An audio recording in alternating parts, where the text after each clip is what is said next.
Good morning, everyone. It's very nice to see all of you. My topic for this morning will be guidelines for developing curriculum for gifted students, and I will share my slides.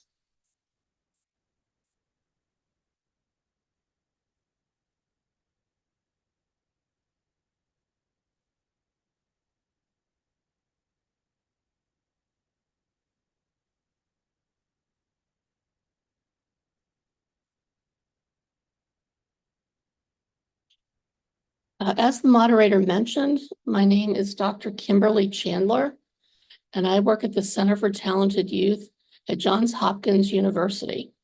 My position there is as the curriculum director. And what I do is I work with our courses that are both online and in person. So currently we have courses that are in both modalities.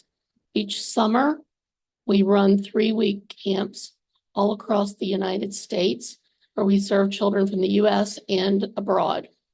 We also, throughout the year, run online courses.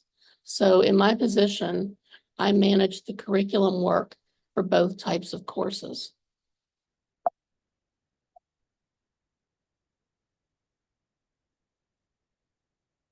These are the topics that we will cover during this session. I will talk about unique characteristics and needs of gifted students. I will also talk about effective strategies for designing curriculum tailored to gifted students. I will talk briefly about ways to incorporate social emotional learning into curriculum for gifted students. And then I'll talk about some tools and strategies to create engaging and meaningful learning experiences.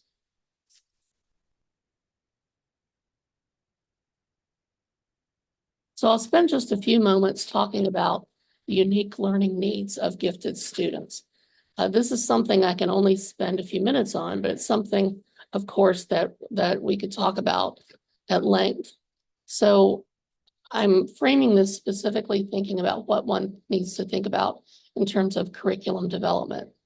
One thing that I'll say before I really get started is that I think that gifted education is probably handled a little bit differently in the United States than it might be in some other countries. In terms of the fact that we have often very well articulated programs that include specific curriculum to be used with gifted students. So for example, in one of my previous positions, I worked at William & Mary, which is another university in the United States, and I was the curriculum director there.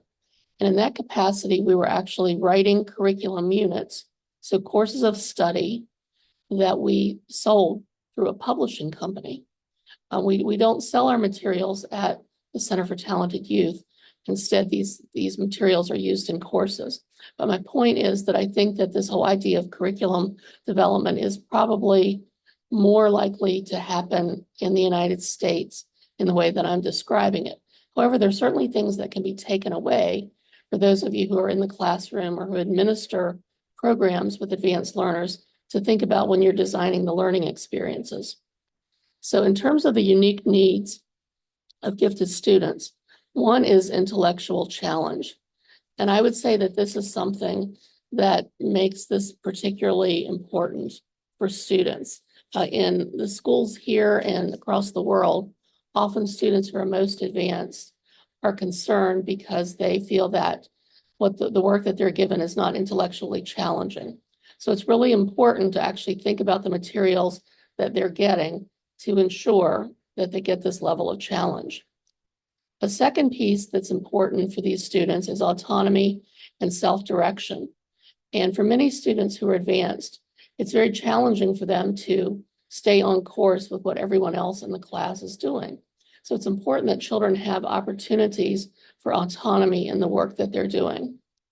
Another aspect that's important when thinking about the students' cognitive needs is flexibility.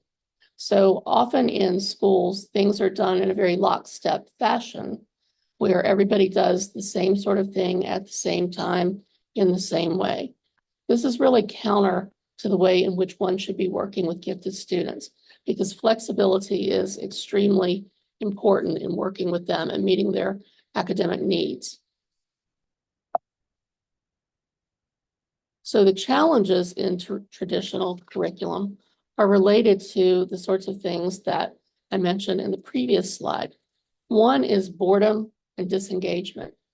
You know, I've had many students that were very, very gifted, and in a regular classroom setting, they became very bored and disengaged, and consequently, actually, they became behavioral problems to their teachers because they were just so bored with the content that they were being given.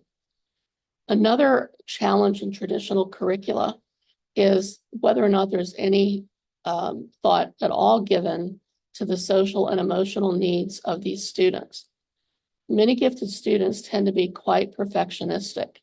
And in my experience as a teacher, what I would see is that children were so perfectionistic that they would wait and wait, or they would perseverate over doing an assignment to make sure that it was perfect. So in the end, they actually didn't get it done on time or at all. And this was because of perfectionism. But in the end, they ended up looking like an underachiever. So I think this is something that's really important to consider. Underachievement is definitely something that we see with gifted students. And again, I think lots of that evolves from students being perfectionists. Another aspect that may be experienced is a feeling of being isolated from their peers because of their academic achievements. And so it's important to consider these sorts of things when developing the curriculum. Another final thing that I'd like to mention about challenges in traditional curriculum is the uneven learning experience. And you have children that might be in what would be second grade who are able to do math at the seventh grade level. So they're quite competent in one subject, but they may be very much on grade level or an average student in others. And so again, this speaks to the need to tailor the curriculum and differentiate it for these gifted students. So some of the key principles of curriculum design are what I would like to share next. And, you know, again, when thinking about differentiation of curriculum, we could spend days and days talking about this. So I'm just trying to hit some of the highlights for you. So one of the first things that I say is really important is tailored instruction.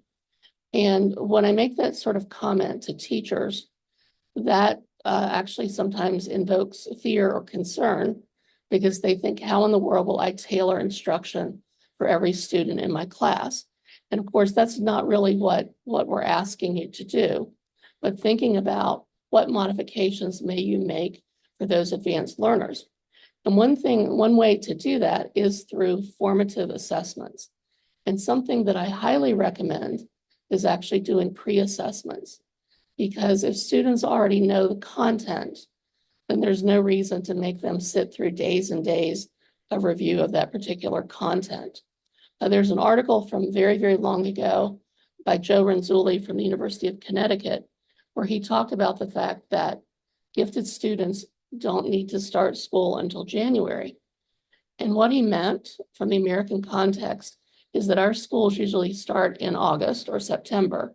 But because some of the students have already understand the content, but it's being covered for the first half of the year, they might as well wait and start school in January. And so it's important to think about ways to help students so that they're not doing the same sort of content over and over and over again. So one thing is doing pre-assessments. Another is using formative assessments throughout the way. So ensuring that you're keeping track of students' understanding and then able to alter their assignments or their work if necessary.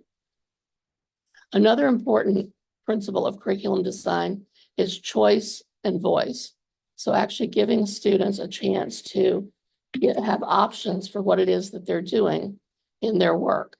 And again, this is something that I think that teachers have to think about.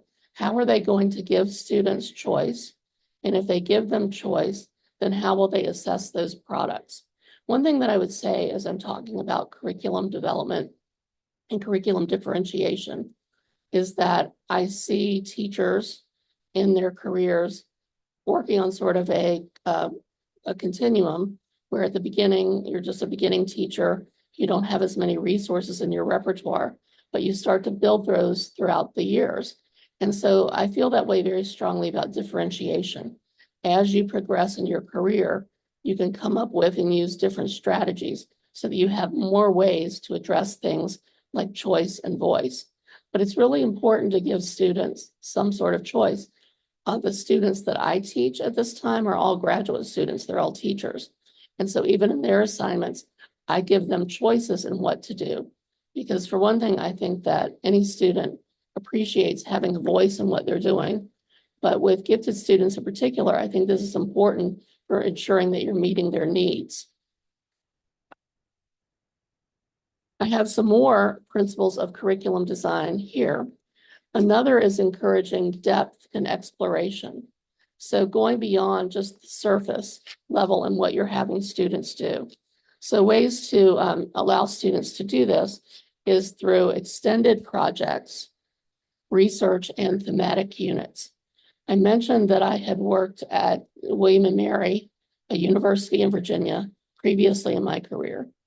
And we did curriculum units or course of study that were based on overarching concepts. For example, the concept might be the concept of change or the concept of patterns. And we use those concepts as a unifying way to provide curriculum to students. Another important thing I think for gifted students is allowing them opportunities to do research about topics of interest. In the classroom, we may be only covering a topic at a superficial level, but by doing research, students can delve into a topic in more depth. One of the things to consider, though, is scaffolding that research. Too often, I've seen teachers simply say, okay, you're finished with your work, so go to the computer and do some research. Well, that's not an articulated way to do it. But students enjoy research, but the teacher needs to scaffold it for them. Another important principle of curriculum design is adding complexity. And probably of everything that I say to you today, I actually think that this particular piece, which is the second bullet, is most important. So there is a framework that I'm sure many of you are familiar with, Bloom's taxonomy, or Bloom's taxonomy revised, which is actually a taxonomy of thinking. And it provides question stems so that you can ask your students questions at appropriate levels of complexity. And on that particular taxonomy, you go from a lower level up all the way up through a sixth level of creating. And it's important to give all children in your class the opportunity to answer questions at all of those levels. But it's particularly important for your gifted students that they have the opportunity to answer questions at the upper levels of Bloom's taxonomy.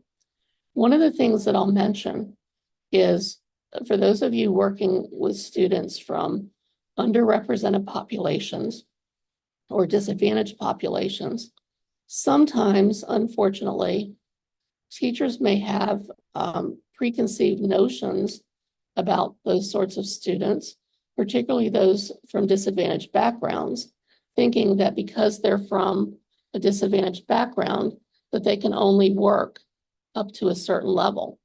The problem with that way of thinking is that if you only ask them questions at a lower level and only give them activities at a lower level, they will never learn to do higher level activities.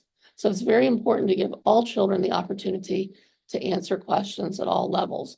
There are also various other kinds of frameworks, something like depth of knowledge. There are different questioning frameworks, et cetera, that you could use, but it's really important to ensure that you're adding complexity at all times. Even if you would never be in a situation where you would have any kind of scripted curriculum unit or course of study, you can add complexity simply through your questioning. Another important principle of curriculum design is flexibility in learning pathways. So again, think of ways that you can allow students to work independently or to work at their own pace and explore personal interests. When we talk about differentiation, you can think about differentiating the content or the process. And so with the content, this allows you to look at students' learning interests, their abilities, and so forth. And then with the content, you can allow students to explore the content in a more in-depth way. I have two more principles of curriculum design that I think are important. One is acceleration. And of all the things that have been done for gifted students and that have been noted through research, acceleration is actually the one that's considered to be most efficacious. And acceleration could include grade skipping, single subject acceleration, or early access to higher level coursework. And in American schools, acceleration is not always promoted in the way that we would like to see for gifted students. Because when you do acceleration, there are sometimes logistical issues with it. So for example, one of the most highly gifted students that I ever taught was 7 years old, and she was in second grade. And she was doing math at a 7th grade level. And I was able to teach her the math to some extent, but ultimately we needed to move her to what would be a middle school classroom setting. The challenge was that the place where she would get that level of math was actually in another building. So it would involve putting her in a bus or a car and taking her to another building. So the logistical challenges were such that the school district was not willing to do that. And so we put together a program for her, but it was really not the best fit for her. Another way that people another way that people disagree with acceleration is saying that it's not good for children, so from the social emotional perspective. And this is absolutely not the case, because research has shown if children are in a setting where they're academically challenged, then they're much better off from the social emotional perspective than sitting in a classroom languishing with work that is not appropriate for them. So acceleration, as I said, is considered to be the most efficacious way to meet the needs of gifted students. Another important principle of curriculum design is curriculum compacting. And there's a lot of research about curriculum compacting coming out of the University of Connecticut.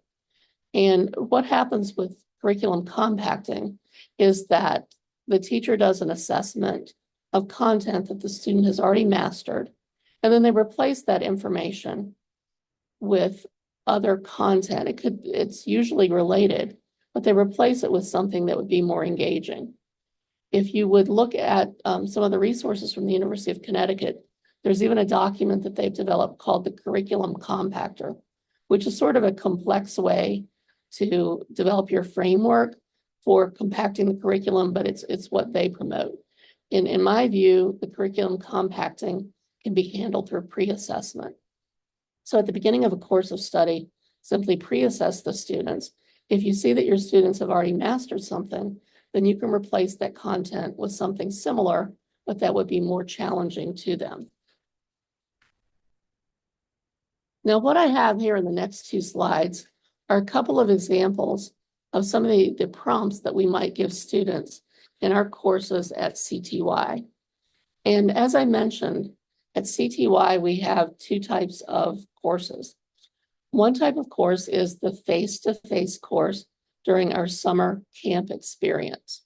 And I don't have any examples to share for you from there, but I'm going to share examples from a course that was designed for what would be our 4th through 6th graders. And this is an online course called Young Readers Series, Greek Myths Revisited. So in this course, students are studying Greek myths. And I'm going to go through each activity briefly and talk about why it's appropriate for gifted students.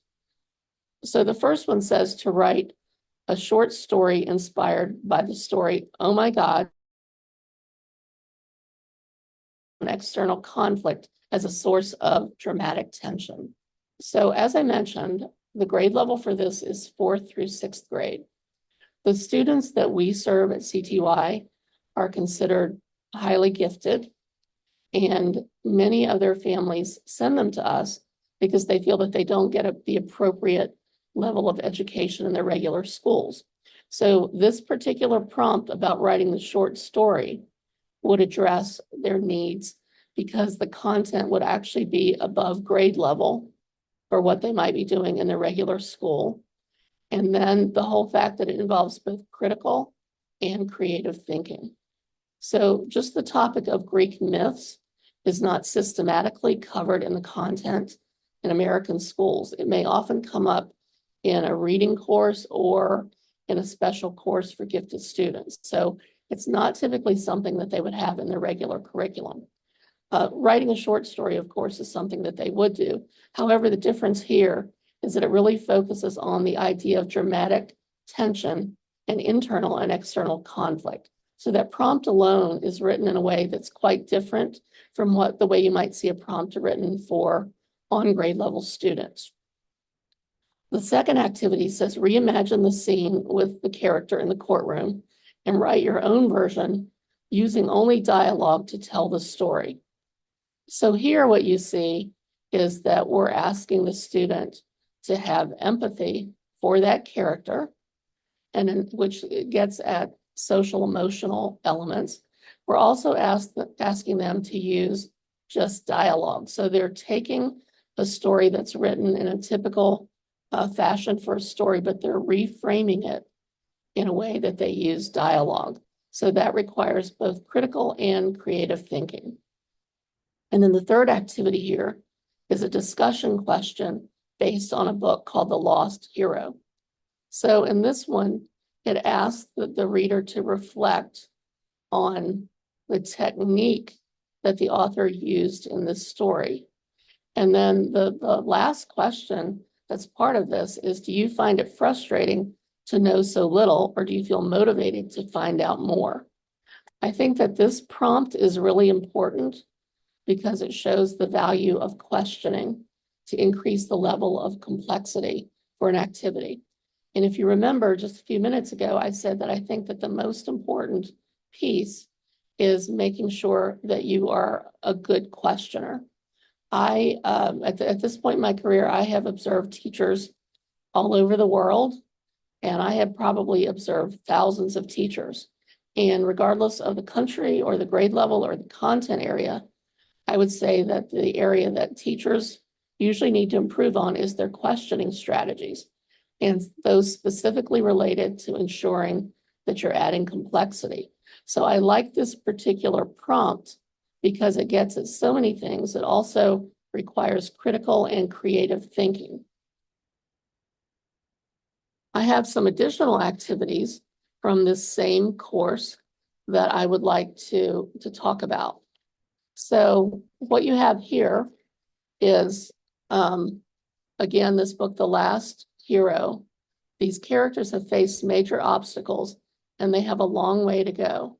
So you're asking the student to be a news reporter covering their adventures and writing a story about the challenges and how they've grown as a result. This is another example of a prompt that to me includes an aspect of empathy, which gets at social and emotional needs of the students. Also, I think that this perspective taking is very important in thinking about how would a news reporter look at this. The second prompt here has to do with a book that students would read in this assignment. And what they're supposed to do is think about a character from Greek mythology that they think was unfairly represented. Again, there's empathy involved because they're taking a perspective.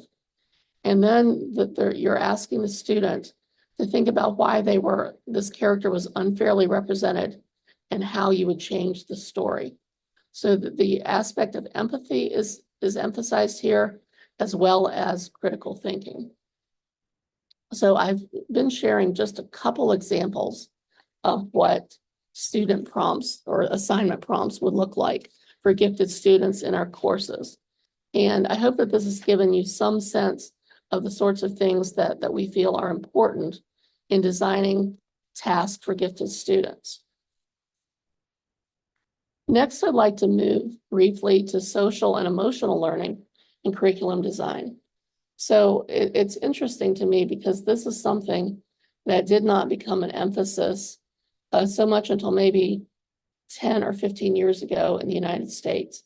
There was just a focus solely on the academic content. But as teachers and researchers have worked with gifted students, we certainly have seen the importance of thinking about social and emotional learning needs of these students. And these students certainly may face complex landscapes and interpersonal relationships. So that's very important to consider the social emotional needs in the curriculum. Key social and emotional learning components are self-awareness, emotional regulation, and the social skills needed to support the gifted students' personal growth. In terms of self-awareness, I think that this is something that gifted children may not have awareness of how they move about in their world and how they interact with others and how they perceive the world. So it's important to work with them on their self-awareness. Another important part is emotional regulation, where students are really being thoughtful about how they're reacting to situations that are stressful or fear-inducing to them. And then I think it's also important to work with students on their social skills. When I was a teacher, I worked with gifted students who would have been in kindergarten through 6th grade, which in the United States would be 5 years old to about 12 years old. And often many of the things that I was navigating with those students had to do with the social skills and how they interacted with their peers and even how they interacted with their teachers. So it's important to think about social skills in supporting gifted students. So when we're thinking about incorporating social and emotional learning into academically challenging curriculum, there's some things to consider. One is having reflective exercises. And let me preface this discussion by saying, I don't know what how your schools are set up in Kazakhstan, but in the United States, each school typically has a school counselor. And to me, it's important to work hand in hand with a school counselor when you're working with some of the social and emotional learning needs of all your students, and particularly your gifted students. If you're seeing that a student is in danger or in stress in any way, I would emphasize that even to a greater extent. So one possible activity is reflective exercises. And that's where students have guided questions or they keep a journal to write about what they're thinking about and what are challenges for them. And I think that this is important, and I'll actually relate it to the third bullet on this page. But I think that students need to take the time to reflect on things that might have been trigger words or things that caused them to panic or be fearful. And for many students and adults as well, by writing out those things and self-reflecting, they can help to work themselves through the emotional episodes. Another thing that may help, or it could actually go in the opposite direction, depending on how your students work together, is collaborative learning. Ideally, small group work will help with empathy, cooperation, and conflict resolution. On the other hand, I think that this is something that as the teacher, you have to be very aware of what's happening in the classroom and how students are working together. I use collaborative learning a great deal when I was a gifted education resource teacher. And one of the events that stands out most in my mind when I think about conflict resolution is that I had a group of students who were 3rd graders who would have been 8 years old. And in a group, I had 2 girls and a boy. And these children, particularly the girls, were very opinionated and had very strong opinions. And they did not share space or time very well with the boy in the group. And the boy became so frustrated because he wanted to participate and he wanted to be a part of the group, but the girls were keeping him out of the group basically, that he became so frustrated that he finally reached over and punched one of the girls. And consequently, because of school rules, he got into very big trouble for that. But when I reflect on that whole scenario, that was a prime example of where I think that collaborative learning is certainly very important. But as a teacher, you have to monitor it carefully, because often gifted students have very strong personalities and they want to be the voice that's heard in the room. And so monitoring their interactions is important, because especially from a developmental perspective, young children, when they become completely frustrated, they don't know what to do. So they may act out in the way that this child did. But overall, I would say that collaborative learning is positive in terms of working on social and emotional learning skills. The final bullet that I have here is goal setting and self-assessment. And one of the things that we talk about a lot for students is metacognition. And if I were doing this workshop with teachers here, and I said, what is metacognition? Teachers would say, well, it's thinking about thinking. Well, I don't really think that's a very good definition of it.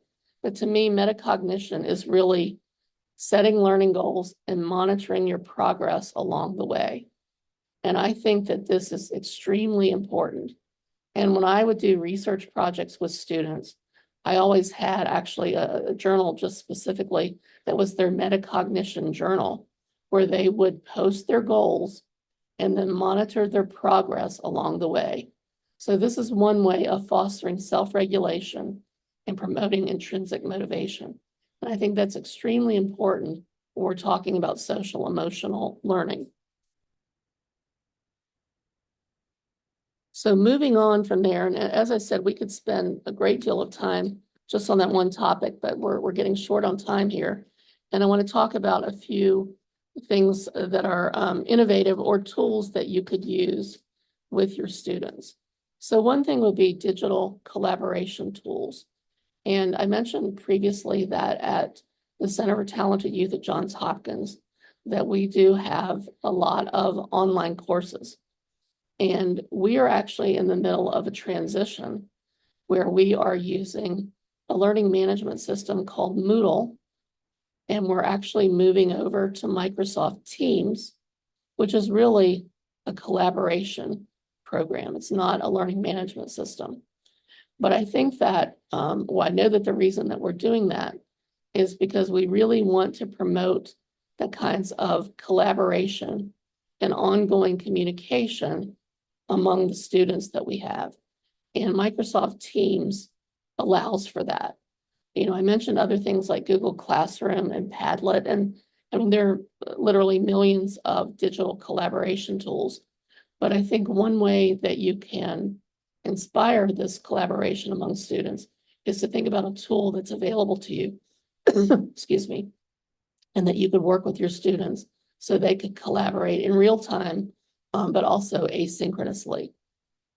Another strategy that is important is something called project-based learning. And there are many resources. If you would Google the term project-based learning, you will find literally millions of hits about that. But the whole point of project-based learning is that it's hands-on and real world. And this is very, very appropriate for gifted students because it has student-driven inquiry. They're really driving the work that you're doing. So it meets their needs for both depth and autonomy. Something that's somewhat related that I did not mention is something called problem-based learning. So often there is confusion about project-based learning and problem-based learning. But in problem-based learning, there's a very specific heuristic that is used in which students are given what's called a messy problem, and then they explore through a series of activities that are designed to get them to the point of problem resolution. Just like project-based learning, this absolutely meets the students' needs for depth and autonomy because it is student-driven. A final thing that I list here is independent study, and this allows students to delve deeply into a topic of interest. The caution that I would give you here is that it shouldn't be so simple as simply telling a student to go explore a topic or to go research a topic. The teacher needs to scaffold this for them and assist them as they delve into this independent study. As I'm closing, I have some key recommendations here. And so I'd like to just review a couple of things that I talked about previously. So one thing is ongoing assessment and adjustment. I mentioned at the very beginning of the session, the idea of pre-assessment to see what students already know, followed by thinking about formative assessment. And formative assessment does not need to be complicated, but it's extremely important for ensuring that you are adjusting the curriculum so that you're addressing the needs of those students. A second point is the social and emotional learning integration. So it's important to balance the academic challenges with some sort of SEL support for the students. And this can be done through the curriculum. I think it's also important to incorporate technology and other creative strategies. One of the problems that we run into in American schools is teachers who want to do lecture the entire time. So the students have no voice or choice. They're just listening to a teacher talking. In no way is it student-centered. And this is really not appropriate for any students, but particularly for gifted students. Likewise, it's important to provide flexibility and choice. So giving students some choice in what they're doing to promote engagement and so that they can explore their interest. I'd like you to think about how you could apply these strategies within your own teaching or educational context. And as we move to the question portion of the presentation, if anybody wants to describe that, feel free to do so. And now I'll turn it back over to the moderator for questions. I would like to say a couple of things. Here's my contact information. If you would like to contact me about anything, as I said, I work at Johns Hopkins University Center for Talented Youth. And because of the miracle of translation tools, if you write to me in Russian, it can be translated into English, and then we could correspond back and forth. And then I'd like to say thank you for your attention.